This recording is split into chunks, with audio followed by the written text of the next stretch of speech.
Let's talk about a few key differences over here. So when you were in the enterprise section, you are more focused on webinars because most of the people would like to attend a webinar rather than reading through a whole page of documentation and understanding the product, right?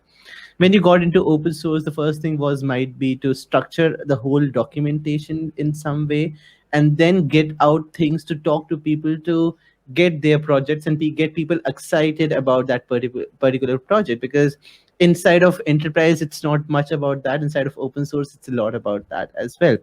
So now inside, when you are trying to get people to talk about your particular thing, you might have to structure some programs. It's not just you acting as a person talking to different people. How did you get other people talk about you? How did you get other people write blog about your product?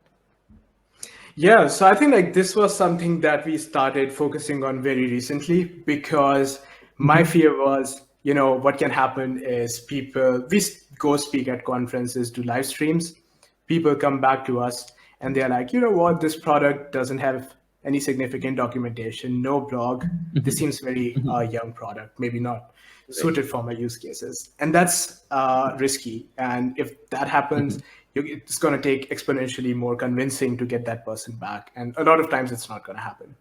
Right. First impressions are lasting. So because of that reason, we decided to focus on these things first. Like, let's have a stable documentation.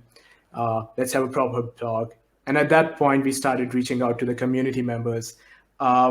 And it started off by doing interviews. So I reached out to folks who I saw in the community forum talking, like asking really complex questions. I was like, that sounds interesting. What are you trying to do? And then they Right. would tell me, things that they're working on, and we would publish these interviews in terms of, how, tell us a bit about yourself. How did you discover N8N? Why are you using N8N? What are you building? Right. What do you want in N8N next? And we did a couple of these blog posts. And I think getting other people to contribute, you can go about a couple of different ways. So we were, I think back then, like a team of two. So one of my colleagues and I was just pretty much working on all of that stuff. Right. One way to do that is, you start a program, but I got some feedback on that from other DevRel teams who ran programs, and they were like, don't do that, like unless you have a bigger team, because sorting through submissions are going to be good, submissions are going to be bad. It's going to act as a big time sink. So unless you have nothing else to do, don't do that. And it's like, okay, there are other important things. And it started Right. off us reaching out to more people. And I would say at this point, it became a bit of an art rather than science, because it's difficult to connect the dots looking forward, because the specific example was a community member who was basically looking into N8N, just browsing. They had some issues. I knew him through mutual friends. So I reached out to him, and, I sat with him on 3-4 calls to get his issue solved, because he was trying to do something really interesting and complex. And that happened. And then he ended up writing a blog post for us, which was titled Why I Chose N8N over Zapier in 2020, which was Oh, amazing. nice. Like that was really helpful. And, we continued collaborating.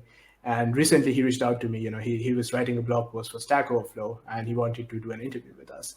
And Right. this is something like like, what are the odds of that happening, right? So I think have to do almost like a carpet bombing strategy in the beginning to see like what works, because it's difficult to transfer DevRel experiences across sectors and across different stages of companies.